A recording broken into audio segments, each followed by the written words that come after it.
were already 2 questions. Out of 5 or is one more? That means 6, huh? Out of 6. It's okay, no problem, no problem. Ask all the questions you want.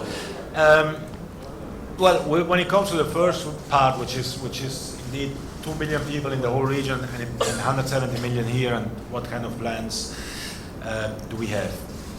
We have concrete plans. We have concrete plans for Bangladesh. We were discussing them in a meeting in the Bangladesh Football Federation, where we have seen what kind of activities are carried out here, not only with the professional league, but then also at youth level.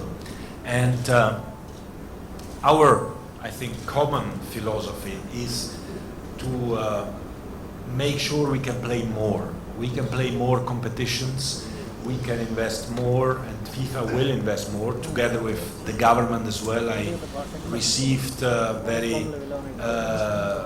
and I'm very grateful for that, assurances from the Prime Minister herself about investment in mini stadiums, in infrastructure to get children to play, not only in schools, but also, of course, in the framework of the federation. So we will work into organizing new competitions for boys and for girls. And this goes along then with the development in, of course, the whole region, where, as I was saying before, we need to think about how we can create more enthusiasm. And it's clear that if you are in Asia, and if we have, for example, only 4 countries of Asia participating in the World Cup or in the Youth World Cup, and if you are not Japan or Korea or Iran, you know, these countries, or Australia, which now is part of Asia as well, you know, then you might give up even before playing, because you know that your chance is very, very small.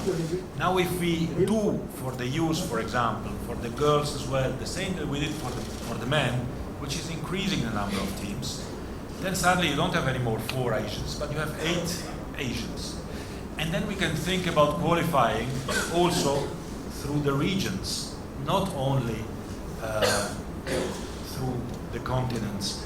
And there, in particular, thinking about youth competitions, there you can, of course, play, again, an important role and give a real hope. And when you start being able to compete and to win and to play maybe also in a World Cup, then I think the whole movement will benefit from that.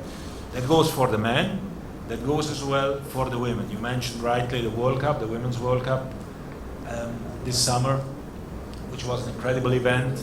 We had more than 1 million spectators in the stadiums. We had more than 1 billion viewers on TV. This is unprecedented, this is huge. And actually all those who have been starting to watch women's football, many for the first time, have realized that actually it's football. And it's big, and it's a real sport, and it's a real team sport. It is by far, with 1 billion spectators, it is by far the biggest women's sport in the world. After the Men's World Cup, we have the Women's World Cup in terms of audience worldwide of any sport. And this says something. And as we were saying before, football is so easy to play. You just need a ball, and then you can play. And it's so easy to play for men and for women, for boys and for girls. And the girls have made incredible results worldwide and here in Bangladesh. And that's why I'm really pushing all my friends here at the Federation to invest in women's football. We have Mahfouza with us in the FIFA Council to invest in women's football, because the competition maybe in women's football is not yet as strong or as strongly developed in some parts of the world, like in Europe, as it is for the men's game. So for women's football, there is still possibilities to enter quickly at the very top stage worldwide. And I'm sure that Bangladesh can play an important role in this respect. Thank you.